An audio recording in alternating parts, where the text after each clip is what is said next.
All right, let's go ahead and get started. I'm Chairman Thomas. I'd like to welcome everybody out to tonight's North Ogden City Planning Commission meeting for October 20th, 2021. Again, I will be conducting tonight. We'll begin our meeting with an invocation or thought from Commissioner Arner, and then being led in the Pledge of Allegiance by Commissioner Nancaro. Commissioner Arner. Okay, so it's not just a short thought and it's not an invocation.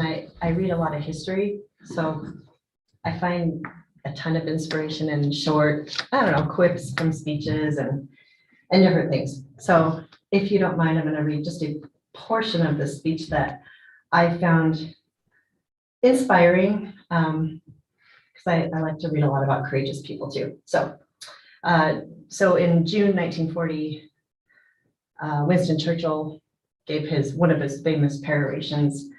And I just want to read just a portion of it because I don't know how they lasted until we entered the war, which was a good year and a half later, but they stood against every odd. So kind of clipping into it. We shall go on to the end. We shall fight in France. We shall fight on the seas and oceans. We shall fight with growing confidence and growing strength in the air. We shall defend our island, whatever the cost may be. We shall fight on the beaches. We shall fight on the landing grounds. We shall fight in the fields and in the streets. We shall fight in the hills. We shall never surrender. And even if, which I do not for a moment believe, this island or a large part of it were subjugated and starving, then our empire beyond the seas, armed and guarded by the British fleet, would carry on the struggle until, in God's good time, the new world with all its power and might steps forth to the rescue and the liberation of the old. I just think it's cool. Okay, thank you. Stand for the Pledge of Allegiance. I pledge allegiance to the flag of the United States of America and to the republic for which it stands, one nation, under God, indivisible, with liberty and justice for all. Thank you. We'll make note that Commissioners Webb and Mason are excused tonight. Minutes consideration and action to approve the September 15th, 2021 Planning Commission minutes. Any corrections or adjustments that need to be made? I know I'll abstain from voting because I wasn't here that night. I'll make a motion that we approve the September 15th, 2021 Planning Commission meeting minutes. I'll second. Okay, we have a motion and a second. All in favor? Aye. Aye. Any opposed? All right. Any ex parte communications or conflicts of interest tonight?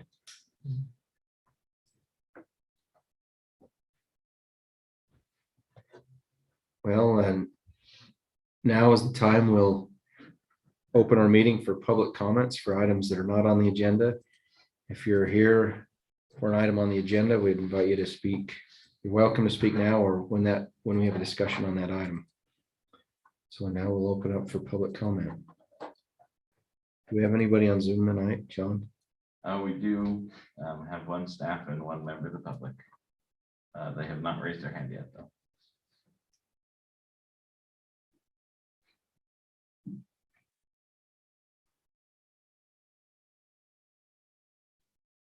Okay, well, no comments tonight. We'll move on to our only agenda item tonight, which is a legislative item. Zone Text Amendment 2021-4. Discussion, consideration, and recommendation on a legislative amendment to create a site development standards for storage units. Our presenter will be Scott Hess. Scott? Okay, great, thank you. So we left the last meeting, we left the first meeting that we discussed this item, having given you a discussion guide that wasn't available prior to that meeting, or I guess it was, but we kind of dug it out of the discussion items from about a year past and talked through those items. I took the notes that I had received from the public comments from the Planning Commission and then that discussion item, and compared it to the ordinance that was presented by the applicant, Dan Nixon, and attempted to not one for one, but essentially address all of the items that were discussed or recommended by the planning commission, as well as that were in that discussion guide into the ordinance, and then provide an answer back in the discussion guide of, if it wasn't accommodated, why it wasn't, for these reasons, or, whatever. For example, the ordinance as presented or as staff is recommending would not consider new locations for storage units, but rather just upgrades to existing sites. There's been some more comment internally within staff about Dan Nixon's site in particular, because it's located right along Coldwater Creek. And the proximity of the buildings that exist today would be legal non-conforming uses, but we could impact, or we could reduce the impacts to the creek by requiring some amount of setback from that creek for future new development, or if some of those old buildings were to come down to attempt to pull the development away from the creek. We could have that built into this ordinance. We could also have this ordinance move forward and then have a citywide ordinance on identified waterways of a setback standard. So there's kind of two different ways to approach that issue. Staff, we discussed this in staff meeting this morning. I attended for the better part of the afternoon a community development block grant meeting today, so I haven't done a whole lot of research on this to give you a recommendation of the number of feet stepping back. And in that particular case, it comes down to what the desire for that step back is. Is it for enhanced riparian areas, in which case it's going to be pretty large, like 50 to 100 feet. If it's stormwater, clean stormwater impacts, that can be slightly closer to the creek, but then you have grease traps and collectors and all sorts of other things that you can do. So it's an issue that probably should take a little bit of thought and consideration, but I just wanted to put it out there before we have you thinking about it as we go through this. So John, I think the easiest way to approach this would be I'm on page 16 of the meeting packet, which is the first page of the ordinance itself, the red lines. Yeah, perfect. The first change that would be recommended is in 11.8C2, there's a list of permitted uses in the MP1 zones. We would need to somehow identify what these things are. So a permitted use would be Class A self-storage, and I put the caveat in there. I'd write this in, existing prior to, and then we need to select a date. So that could be prior to December 1, 2020, November 1, 2021, whatever that date is, but that's the line in the sand that says this isn't for new developments, but rather those that were existing at the time of the ordinance adoption. You can write that, but then that detail gets lost over time in the ordinances of when things were adopted. So thinking through a clear way to identify them. And then would name the ordinance Class A self-storage upgrade standards to make it clear again that this is for, not for new, but rather for upgrades. And again, the call out first line there of November 1, 2021, and within the NP1 zoning code. So we're locating it as well as putting a timestamp on it. I removed location because that standard B1 would be for locating new sites, not within 1,000 feet of an arterial street. We wouldn't be locating any new sites.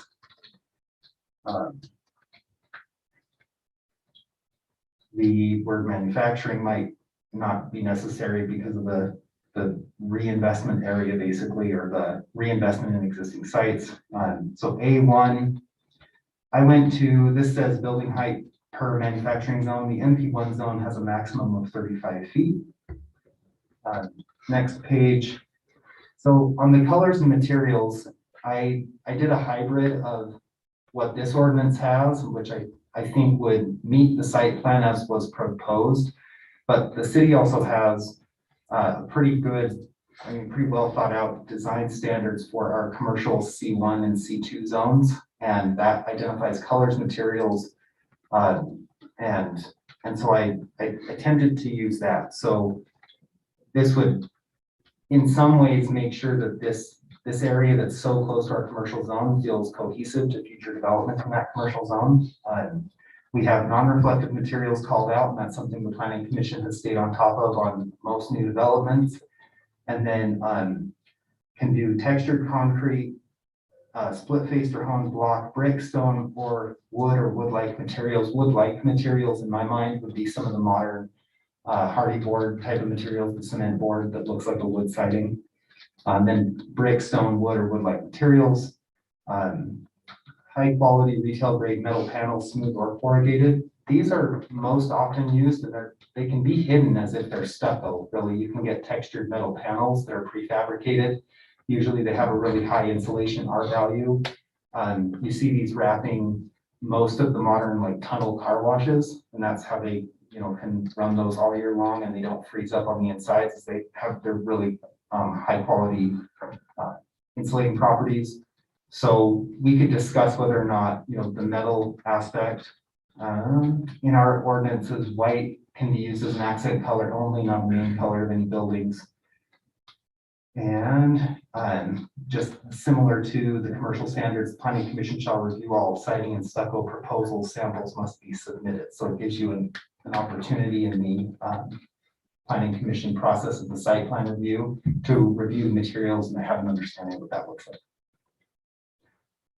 Building orientation, self-storage units, the doors themselves may not open onto a public street or right of way. This is a decision to be made for the planning commission. The applicant, as proposed, hasn't proposed doors that would open onto 2000 North, but they have proposed a building that would run east-west along 2000 North, right along the property line.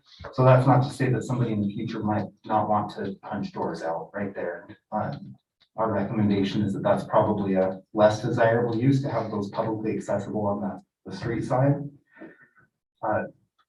Perimeter fencing would be required at 6 feet tall unless adjacent to a residential zone, in which case fencing shall be 8 feet tall. And there's wrought iron standards in there, or architecturally designed brick, stone, wrought iron, or precast color stamped concrete. So this would in effect not allow vinyl fencing to surround storage units, which is more of like a safety and security measure than anything else.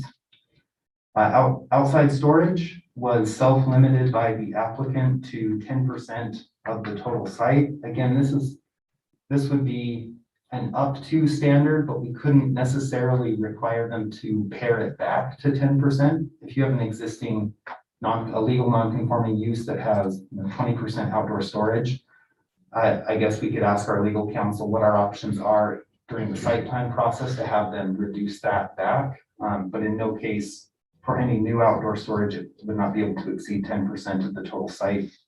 Well, this would just be a standard. So if somebody wanted to upgrade their facility, they'd have to come into compliance with this Right.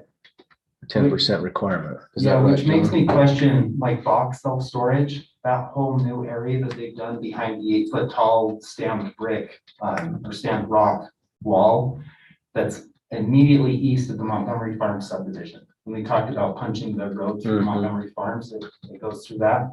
That's relatively new.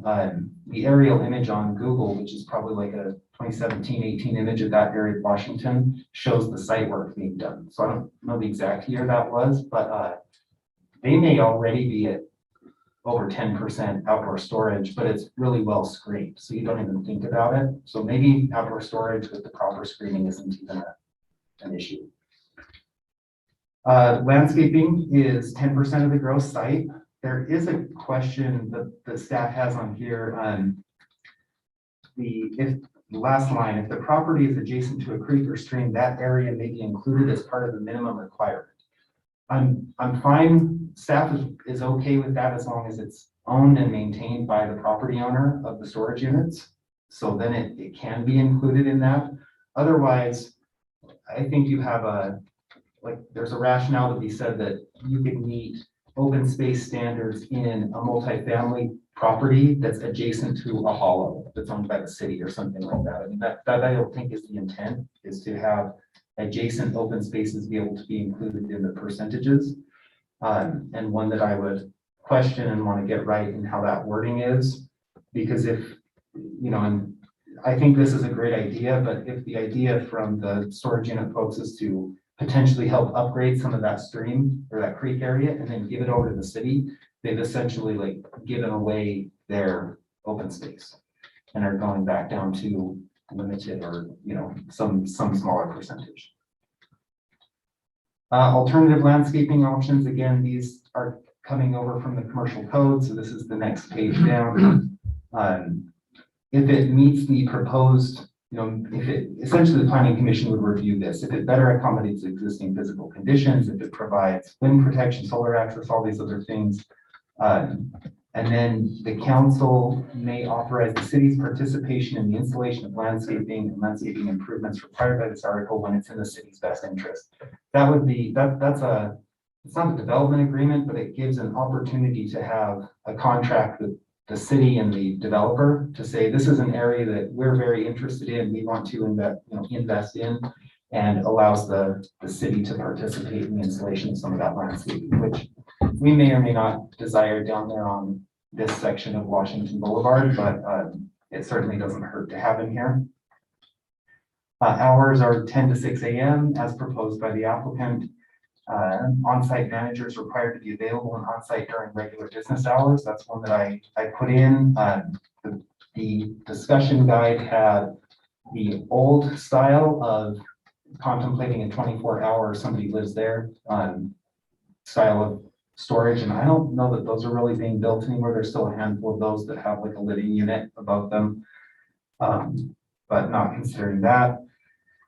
Driveway aisles and access areas are left to fire marshal, which can be a plus and a minus. I mean, we can just set a number, but the fire marshal can overrule our number if they deem it to be unsafe or they can't protect it by fire. So this is just essentially saying that all exits from the site and all drive aisles shall be okay by the fire marshal as far as fire protection is. I put in the specific call outs for low impact development techniques in a referral to that city ordinance and as well as in the sign ordinance. And that is kind of in short form, the modifications that we've made to this ordinance from what staff's comments were that I could put together from everybody. So with that, I'll open it up to any questions. So one question I had, and this just, when it's referring like in the landscaping section, when it's saying the landscape shall have a minimum of 15 trees per acre, that's per acre of landscape requirement, not per acre of site, correct? Yeah, that's the way I was measuring. Okay. So typically in a site plan, just to make it easier, we'll ask for the CAD file that has the exact square footages of each of those areas, and then we'll just do the calculations based on those percentages. So Yeah, so like a 10-acre site, essentially going to be required to have 15 trees. Because it'll be 10%, which is 1 acre, which requires 15 trees. Okay. Do we need to have anything to say about the fencing standard in here? But on the specific project where he was building yeah, I against thought, the road, was that, did I miss that? I'm not sure. Let me make this note about landscaping relates to,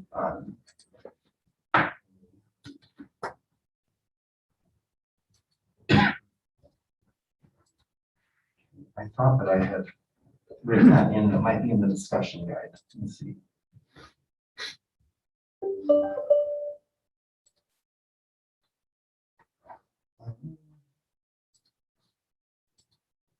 Like you're saying, Alan, like a fence on the perimeter. I mean, a building on a perimeter, Has the fence on the perimeter. yeah, would negate the need for a fence.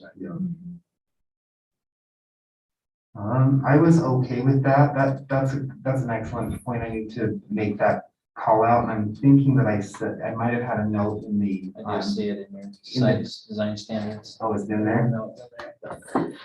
in the discussion guide, or is it in the site design standards? So is it, oh yeah, so it's in the discussion guide. Okay, so that I need to send over. So I was comfortable with that. The applicant has proposed that horizontal planes or walls are limited to a continuous 40 feet in length, however, may continue after a 4-foot minimum offset in between the max. So you'd have 40 feet and then some amount of wall articulation that runs for 4 feet, and then another 40 feet. And then vertical too. So vertical planes are limited to 20 feet height, and then if they have a 2-foot minimum depth offset, they could go up again. Building parapets are limited to 40 feet in horizontal length without height or depth offset. So even the parapet walls that stick up above those flat roof buildings would all have to jog at the same level. So you get some visual interest and not just a 200-foot long blank wall building along 200 or 2000 north. Staff is comfortable, and the MP1 zone allows for zero lot line development, so you can build right out to the lot lines.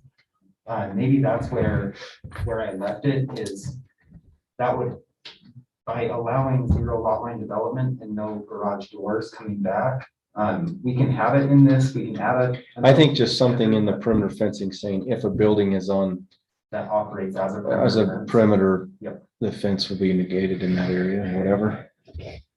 A requirement. Just so it's clear for the people after us that wonder why we did this. Yes.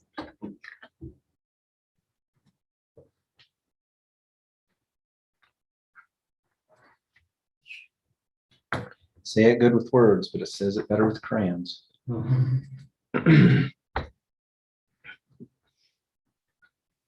Okay, on that, when you did the landscaping on that, if the property is adjacent to a creek, does that mean that that land owned by the people doing the storage unit, or it's not owned? Well, that's what I'm saying, is that staff would only be willing to count that property that's owned by the operator of the storage unit. Because if that's not owned by them, I have a hard time with that. I agree. Yeah. There should be some type of setback from that creek. And just, I guess, to Dan's credit, there's been disclosure of, I'm interested in potentially, working with the city on upgrading this and then not owning it potentially, and we have a trail and other things. And so if that were the case, and knowing that going into the site plan, I would want to work with them to operate, to kind of measure out the 10% site, without whatever percentage of the creek that wouldn't be owned anymore by the owned and operated. I think that that's more equitable. But I think it's creative, especially in this particular site where you're going to have limited landscaping, and if they keep 50% of the creek on their side, on the north side, and keep it protected and behind the one perimeter fence, then that's totally countable. I can understand, I can see that too. I have no problem with that, but we need to change the wording so it's clear in here that they'd be willing to do. Well, and isn't there something in there that can't remember now, but landscaping or something that somebody's final approval or something of that? I'm actually fine with, if part of that was what made it the 10%, then they work out with the city to improve it and donate it to the city. I'm fine if their percentage like went from 10 to 8 because they gave it part to the city, Okay. because that's upgrading something and then dedicating it to the city, rather than give it to the city and make them upgrade it. That's actually, I think that's an equitable reduction Yeah, of that'd be requirement, okay. in my opinion. yeah. That'd be and- okay. upgrade. I guess the wording as it is. But I don't know that that's such a rare thing that I don't know that we need to spell it out, other than is it more in the sense of saying the city, when it comes to landscaping percentage, the city can negotiate, things, something to allow them to, because what if it was something else in the future? Like, we have 2 facilities, but what if Bach upgraded some facility near them that was that open space and said, hey, we want to give this to the city, it's next to a trail and it's not a creek, and the city says, oh yeah, we'll still count it because you're giving it to us.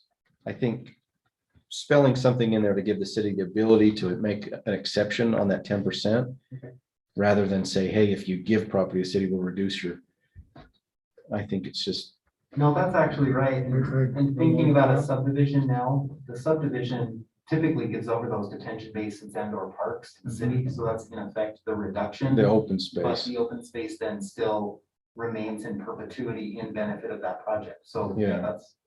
I- yeah,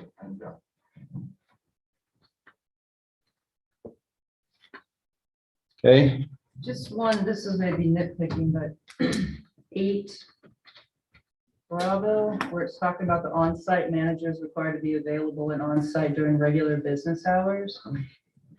Does that need to be more specific? I mean, the item before that just talks about limited access hours shall be required to reduce late night noise from 10 PM to 6 AM. Mhm. And then it just says regular business Do we- hours on the next one. Do we need to be more like, specific? do we need, or is I mean, that in just- this sense, are we saying you have to have an on-site person there? From I mean, it's just not. Is it's that what not this Clear. B section is 6 saying? a.m. I think your intent is to be like 9 to 5 or something, right? But it's just not clear, so. But do we need to, in an upgrade, do we need to say you need to have an on-site manager there? I mean, I don't know the city needs to step in and tell people how to run their business. Like to say, oh, okay, if you're gonna upgrade your facility, now you have to have an employee on site all the time. Like, that's not really the city's place to say. In my opinion. I don't know how they run their facility. And that would be, I think it'd be a good question to ask for the applicant on how they run their facility. And what's- Cause I mean, that'd be like us saying, oh, you can put a convenience store there if you man it this, between these hours. Like, what is that, the city's place to I say think most stores. when their use that. business hours are? I mean, we can limit the nighttime saying, hey, we don't want activity at these hours, but it's not saying, hey, you need to have somebody here at the door at 9 in till 5 at night. And It's you- it's just, you it's know. almost like, it's either, if it's gonna be in there, it needs to be more specific, or it's just too vague, you know, like, what, I'm not sure. Maybe we don't even need. Yeah, I mean, I don't know that we need to have something in our ordinance telling somebody when a manager needs to be at their facility or not, so. I know that these people do have somebody there during those hours. The ones I know of, they have people that could run the business. Nobody's there doing business, it's tough. Yeah. It makes sense that somebody be there. I just don't think it needs to be in the ordinance that says, that Yeah. mandates it. It's kind of like, well, if you don't do business, if you want to have it, you better have somebody there. If you don't, you don't. Yeah. It's up to you. Okay, any other questions for Scott? All right, any other, I mean, we officially don't have an application here, but this, we'll open this up for public comment. To continue any other discussion, if anybody would like to address the commission on this item, please do so at this time.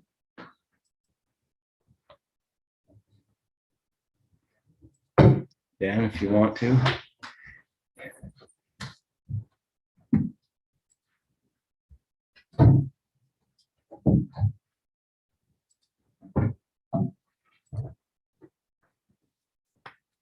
Thank you, Chairman Thomas. It's, I'm going to call you that. State your name I and just think address. This has been amazing. Can you work, put but- your name and address for the Oh, I'm record? sorry. My name is Dan Nixon, 933 East, 3450 North. I've lived in North Ogden, I think, for about 35 years and still do. Just great work by staff on this ordinance. We provided a draft and it's just been chewed up and fixed, I guess. So we really like it. We're happy with it. A couple of things I just want to discuss. And I know as the applicant, we don't have to be happy with it, but we think that we're accomplishing our goals of providing a community benefit that the city needs because the city is our customers. And we're upgrading it to where when it was built in 2003 and the other facility was built in 1978. We are trying to make this to the standard of what it should be as a self-storage facility in a community like North Ogden. So enough said about that. I think our investment is going to be $4 to $6 million on this thing. So it's a lot of money that we're going to spend and we hope to make it look really good. Just a couple of comments. The old office as a living unit. I think it's a good residential unit. Our intent is to rent it out to a family, whether they work for us or not. So I don't know how you want to word that in the ordinance, but I don't think we want to lose a living unit in the city, and it's a nice place. It just doesn't need to be an office for a storage facility. It's more a residential building. So we'd hope that we can just keep that and have the ability to rent it out, either to a on-property maintenance person or just to anyone that we could rent it to. The market has changed where the customer base wants a retail center on a retail street. So that's why we bought the corner, and we intend to build the building on the corner. So I hope that we can work through that. The 10% thing on the stream, I think the comments were great. The biggest issue is just taking care of our half of the stream. If we were required to do that, we're okay with doing that. And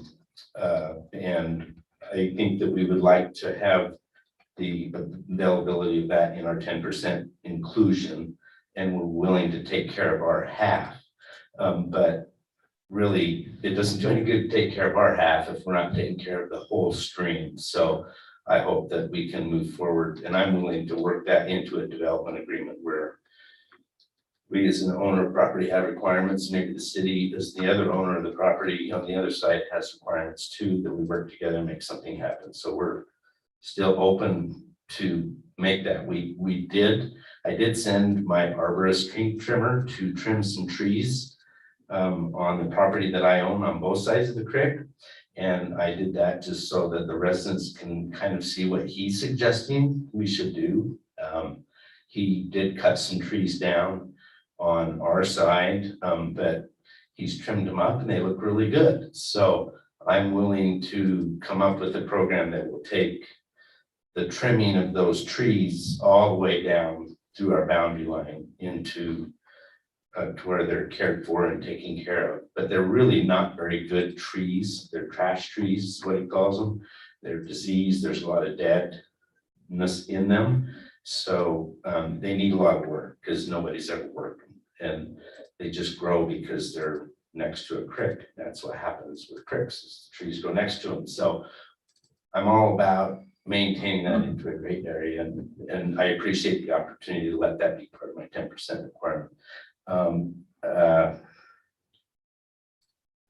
got a concern about the setback on the west boundary, where I think it might be required, and we haven't had much discussion about this, but I think there's a 10-foot setback requirement for landscaping on any boundary that's against residential land. And I really think that a better design would be, rather than have an 8-foot fence, which is the current requirement, that we allow me to put a building on that boundary line or close to it, just so that I don't have an 8-foot fence and then a 10-foot landscaping strip and then another building. It just doesn't make sense. So I hope that we could work on that a little bit, and I'm willing to listen and see what could work good for, and I would have my architect provide drawings, so that's another issue.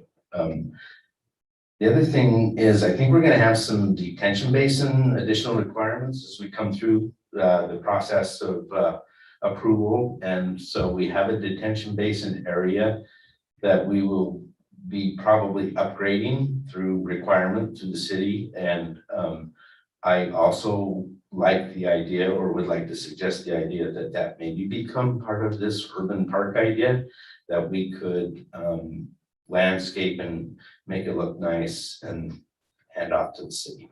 So that's just another idea. I'm happy to do that. We're going to have to be required to retain drainage there in this new development. So if that would give the city an opportunity to have land on both sides of the creek, down by the cell tower, the cell tower. That's all I have to say. Again, thank you very much, staff, Scott, especially you really worked hard on this, and very impressed with staff and what they're doing here, and I hope that we can develop a nice upgrade there and serve the community with some new units and have it look a lot better than it looks right now. Thank you. Thank you. Any questions? I had one, that discussion we had about having it staffed during business hours. Yes. What is your normal operating? We're open from 9 to 5:30, but I kind of agree with Commissioner Thomas for one reason only, not that. The reason that I think Scott's trying to, he and I have had some discussion back and forth on this. The reason that it's included is because it creates a difference in the quality of a facility. If you're spending the money for an office and you're open, you got 500 or 600 units and you're clean, your landscape, you're looking good. Versus what we call the one offer who rents his units out of the cell phone of his back pocket and he works at Hillfield. And I don't mean to stereotype anyone, but there's a lot of that in the community, in the market. And so I think having an office, but it doesn't matter because this is just for existing and both existing facilities have offices. So I don't know that it really has to be in the ordinance mainly because of technology, because we're even looking at closing some of our stores during the week on our store days because technology is just taking over the renting. You can rent a unit from me online right now on your phone if you want. Take you about 6 minutes. So the need for offices just isn't necessary. And from a security standpoint, I have 6 employees that have access to all 30 cameras 24/7 if there's a problem. So just don't need to be there. Thank you. Yeah, is the office rent? Yes, yes. Thank you. Any other comments? Chairman, I would agree. I think having a requirement to have somebody on site with all the technology that's taking place would be unfair. I think people run the business to earn people's trust and that's up to the owner, I'd say. So I agree. Okay. Not that that matters. but I just think Any other comments? Anything on Zoom? No, sorry, I was trying to see if I could rent a storage unit. Testing it out. Yeah, I for could, timing it. I was already at the point where I could reserve or rent a unit, so it's true. See what we're talking about over here? It's gonna cost you $25 too. Yeah. But no, there's nothing online. Okay. Well, no, if there's no more comments, go ahead and discussion, recommendation. Scott, anything else that's come up that? Brandon we were just texting a little bit and brought up a good point, and that's that I thought about this in terms of both lock it up as well as box storage, but just making sure that the ordinance doesn't feel in favor of one particular business since it's come from that applicant, because this really does affect all storage units in MP1 zones. And then the other thought is, I don't know if the ordinance addresses the issue of expansion of existing facilities and does it prevent it. So if you are an existing facility, and you purchase another property, can you expand into it? And with lock it up, you know, there's some potential there with the property owner that is on 2000 and kind of north and east of where they operate. I don't know that if they're in the MP1 zone and it's adjacent to it and then all, you know, they're owned all collectively. And do we care about that? I guess I would put it as if we're limiting it to the MP1 zone, that's going to require either if they were able to buy, I mean, in a sense, you look at this and say, well, we are expanding, you know, they're building a facility up on the corner that they're not in right now, or if they were to buy Mrs. Kavanaugh's or the Jasper beautiful Holdings. car wash that's right there, you know. I mean, in my opinion, I'm okay with it expanding. If it expands anywhere beyond that's not MP1, it's going to require the rezone and council, and so the process, I think, would be its due process to do that. Okay. And I think that would kind of filter it out. Now granted, if they buy surrounding facilities and say, hey, we want to expand, I would think that falls under this same requirements that we already have, that we're establishing now. Yeah, I think the one parcel at least that's immediately adjacent to this site is on Beaver County owned by Jasco Holdings, but it's a 1.36 acre square parcel that's tucked right up there next to the dance studio. Or it might be. It is the dance it studio. Property, Yeah. so if that were to ever turn over, that is currently zoned MP1, and I guess by this ordinance, if it was all under one ownership, could technically be upgraded and moved into as well.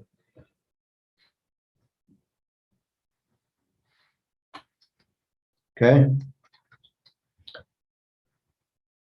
The only other comment I guess I have is I'm okay with I think what Dan had mentioned makes a lot of sense for using, if we're using a building as a perimeter fence in the MP1, you know, having that setback against the residential. Do we want to create alleys, you know, 8-foot fence and a 10-foot tall or 12-foot tall building, you know, so. We could write it. And maybe what it is if it's bordering the residential, it can only be a single story height or something like that. So it's not Well, an overshadowing building, but the MP1 allows 35-foot tall buildings, and their limiters are right on lot line unless you are adjacent to a major public street and it's 50 feet back. And if it's a residentially owned or zoned piece of property, it's 10 feet. So without changing the MP1 ordinance or carving out a different part for storage units specifically, I would say that they could build a storage building at 10 feet back and we could discuss the fencing, especially if it's a long linear building, like maybe you connect the disconnected pieces of building with 8-foot fence at the back property line, but I don't know what you do with that 10-foot setback. That's just a requirement in the MP1 zone. And if we deem that that's, you know, arbitrary or not necessary for these types of uses, then maybe we do 0 lot line. But that's built into the existing MP1 zone generally. okay. Where else in the city do they authorize a 35-foot building right against a lot line in a residential area? Probably commercial would be the next, you know, all of our commercial, it has a limited setback, and then it could go full height. I mean, we're just hearing all that complaint from BDO, right? So- Yeah. Those tall buildings, and we're requiring setbacks on dwelling units, building units, homes. This seems somewhat unfair that we would allow 35-foot building right on the property line. No, that's what I would say is if it's not any taller than like, you know, I mean, Right. 8 feet, but like it was 10 feet. He or said something right like now that. 35 feet they could do. You could. But the 35 feet 0 lot line is between same zones. So the residential zone is what separates that. So if we're making an exception to say, hey, on where MP's zone meets a residential line, the building could be the fence as long as it's not higher than a certain height that we establish. Where like between, say, for example, between Mrs. Kavanaugh's and the storage units, they could go 35 feet up right at property line It's not residential. because it's the same zone on the other side of the property line. I misunderstood. I thought on residential, it was only 10 feet. It is, yeah, the setback is, so it says, Yeah, at 10 feet, you could go 35 And feet that's my tall. question is, you know, we require every other setback against a residential, be 20 feet at least. at least 20 feet. Yeah, That's a great point. I would never want a 35-foot Yeah, building on the lot line of a residential zone. But would it be better to have a building? My plan was, like, I would like to put RV units on there where there are current RVs. And I'd like to enclose them in a building so they're not seen. But that 10 feet just is like no man's land. Yeah. And so why not put a building that maybe has a minimum or maximum height of 15 feet to where I can have a 14-foot high door and it slopes downward. I don't know, I'm just. I think that's what Eric's saying. Yeah. A certain height, it can be close. Yeah, and you're putting an 8-foot max or an 8-foot requirement on fence, which is very high for a solid fence, by the way, which is okay, not a problem. But why not 15 feet and then it becomes a building and there's no 10-foot? Because we do have, on the auxiliary building unit, there is a 5 foot, I think, with 12 feet, right? It's 10 feet tall for up to 5 feet away, and then from there it runs at like a 1-to-1 ratio up to 25 feet tall. Right, Just for clarity, I checked the commercial the C1, C2 zones also allow up to 35 feet tall, and no rear setback except 10 feet where building rears on a residential zone. So you could, in theory, with our commercial, you could do the same thing. You could be 10 feet off the property line and 35 feet tall. Which I'm saying, then you have to let someone build a house 35 feet tall, 10 feet from the property. You can on the side, but if it's a second building on your lot, no, you can't. Because the setback on this, what, 20 feet on residential? Yeah, 20 or 25, depending on the zone, yeah. Yeah, typically And that 20 feet. just, there's a reason for the setback, right? So I'm trying to put myself in a position, I've got a home that borders that, whether it's commercial or industrial. Somebody puts a 35-foot building 10 feet away from property line. However, this is an RE zone, which then they could build a 20-foot tall barn next to the property line. Can they do that, Scott? Let me see. I think the agricultural you can do. The RE does have different setback on the accessory building, right? I think so. I think there's a Anyway, bill. just a The thought, accessory all the building. BDO stuff that's coming Yeah. out. You know, Yeah, you can go 3 feet to the property line at 15 feet tall. And then, at a 6-foot setback, you can go 17 feet tall, 8-foot setback, 19 foot, and 12-foot setback, 25 feet tall in an RE zone. So on the other side, and I don't know what, if you said, oh, hey, where you border, you would use that setback to determine what's done on the other side of the property. I mean, the issue I don't think is necessarily, I mean, yes, getting a building on property, it's creating this no man's zone behind a building that's not, it's hard to access or maintain and. We've developed in cities where we haven't ever done it, it's never happened, but we've just offered to deed the setback To the neighbor. property owner. Because how do you take care of 10 foot behind an 8-foot fence? Because I'm required for an 8-foot fence. And then 10 feet, then a building. And in my opinion, what's the purpose in landscaping that? Nobody can see it. right, unless you're sunbathing. Well, the residential side can see it, and it's a good. No, because there's an 8-foot solid fence between. But if we, yeah, that's true. It's a solid fence requirement. So that's what. That's where you're saying we're Yeah, creating and this. And we, and we went out and audited for, when we talked about our fence standards and commercial site design standards a while back, Brendan and I went out and audited, there are a lot of 8-foot tall fences in North Ogden along Washington Boulevard. One that you can't tell is 8 foot tall, but is the back of Maverick. And so you have the back of Maverick about 15 feet off the property line. It has multifamily. And then that site, because they brought in a bunch of fill, drops. So the fence from the parking lot is 5 feet tall, but the fence at the ground is 8 feet tall. It all meets the requirements, but it does create a landscaping, no man's land that's back behind that building that Yeah, that's awkward. it's, yeah, it's kind of interesting. Well, I think that's something that, I don't know if.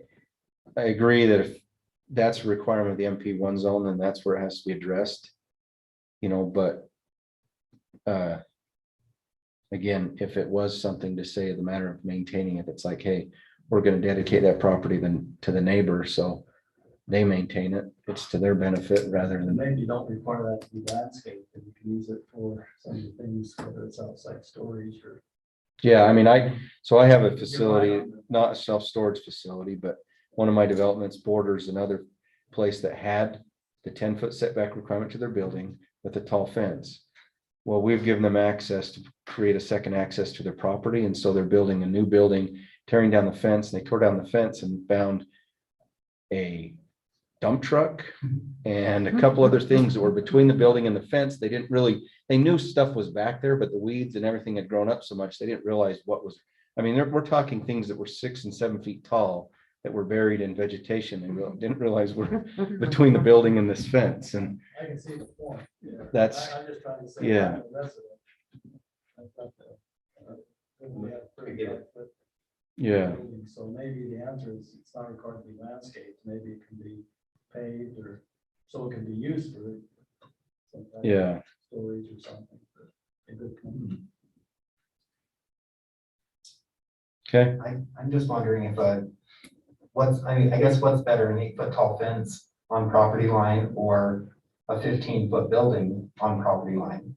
Like, are you, what are you exchanging one for the other? Because if you're going to pave a 10-foot strip by a few hundred feet, really all you're creating is just an extra wide stretch of impervious surface, which it probably, whether it's paving or rooftop, it might not matter either way, but, and maybe that, I mean, as odd, I hate even saying this, but maybe it's one of those things that the neighbor has to say, hey, here's a requirement. Would you like this to be Westland, or would you prefer to have the building as a property border? And if they would say yes, we grant it.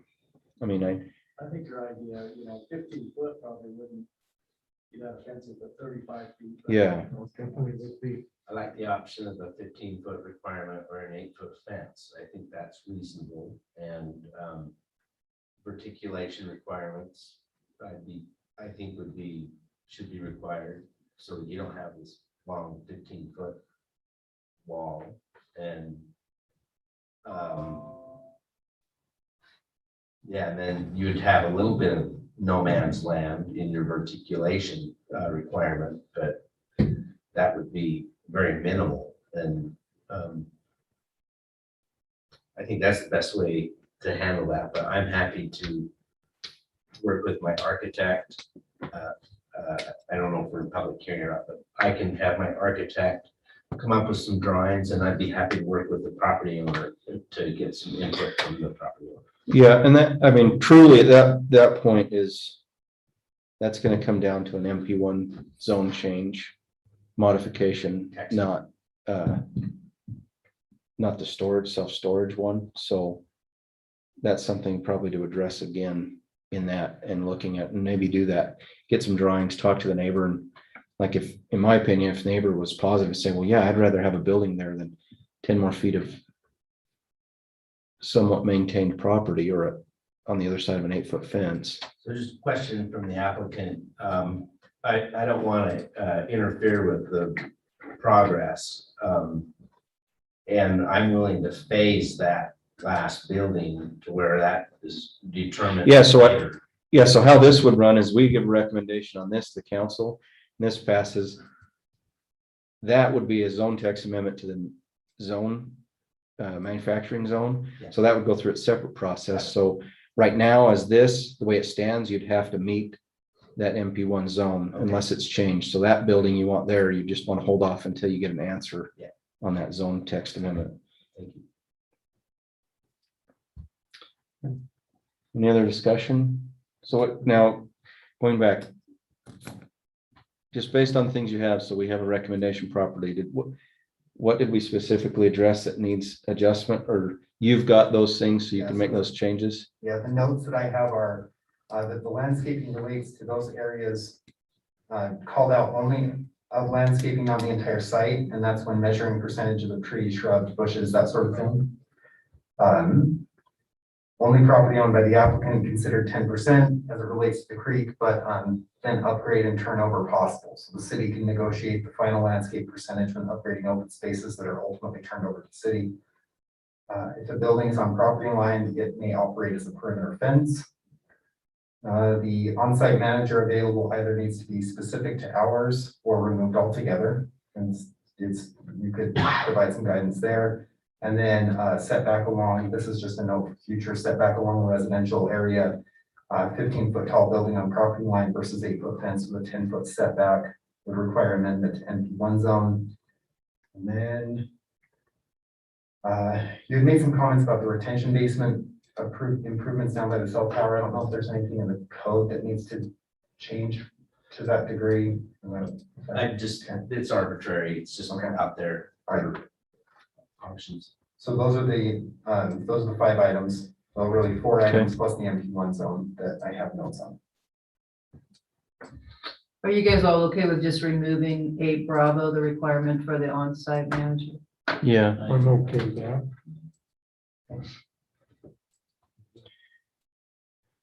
Okay, entertain a motion.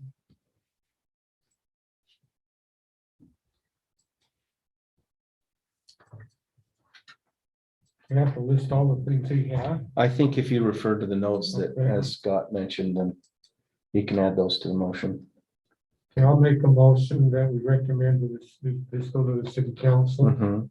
To the city council, the legislative mayor to create a development standard for the storage units and the changes that notes taken by Scott Hess.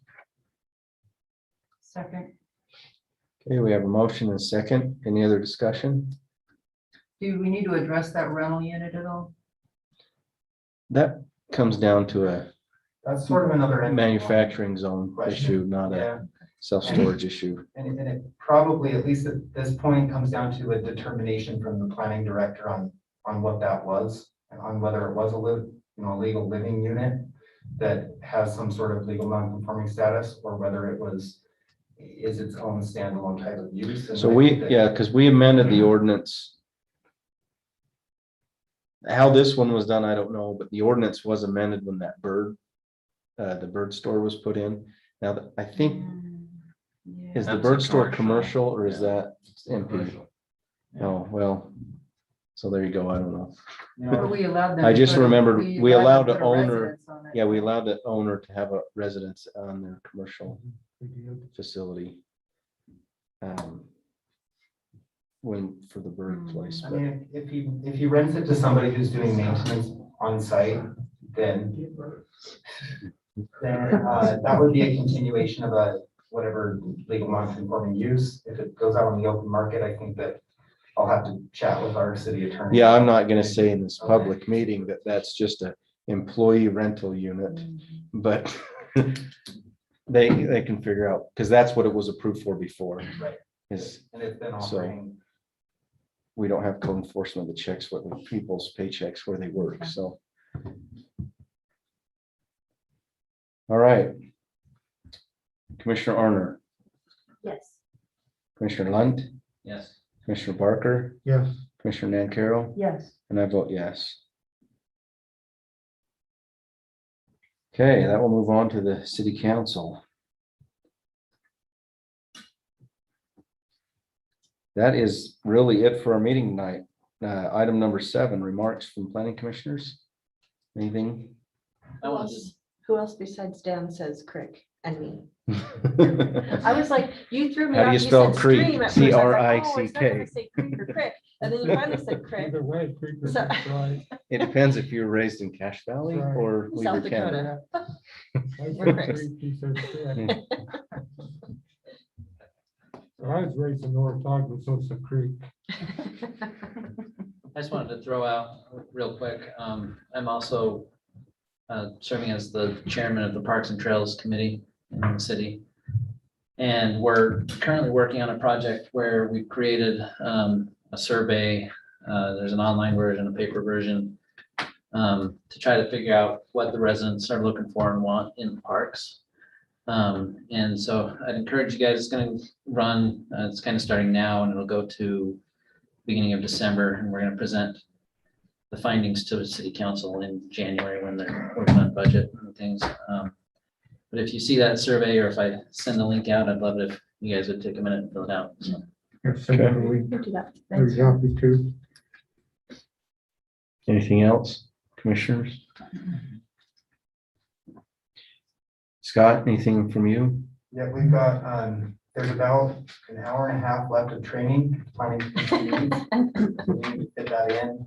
It's possible that the second meeting in November will be bumped. That's the night before Thanksgiving. So I think we'll look at. You want to do it that night? Is that what you're saying? That's the night we're going to do all the training.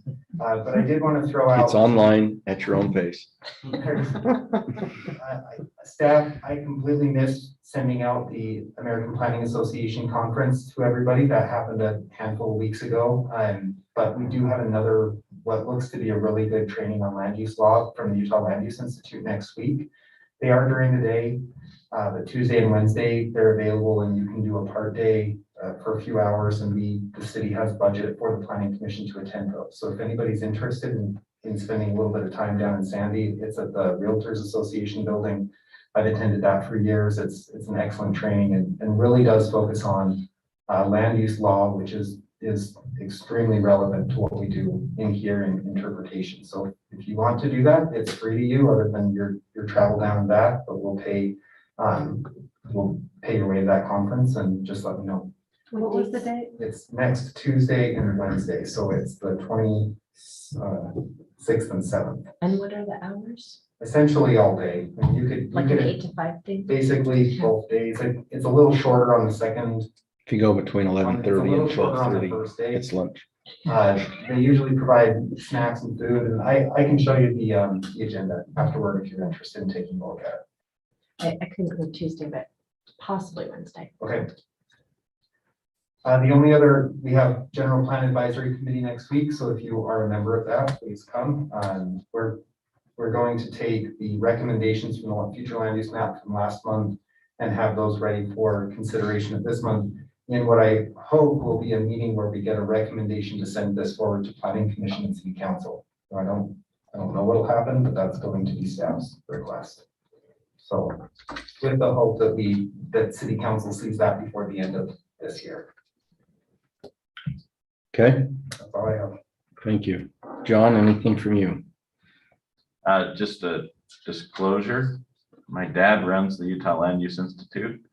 I don't make any money from it, and he does get paid to do it, but he doesn't get paid for having more people show up. So if that makes sense, that it, So go so we can keep having them, but. well, I'm just saying. that there's Register, no- but there you go. There's no family financial benefit.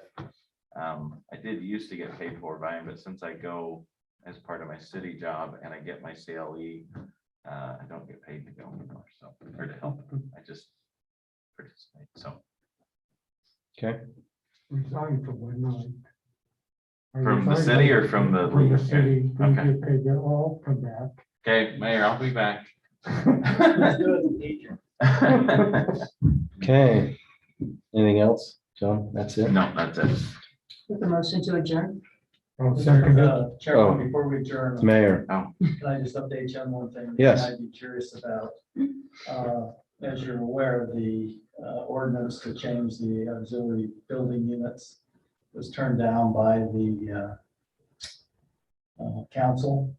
Not because of the height or anything, it's because we had a resident show up that wants to change the ordinance to include metal buildings.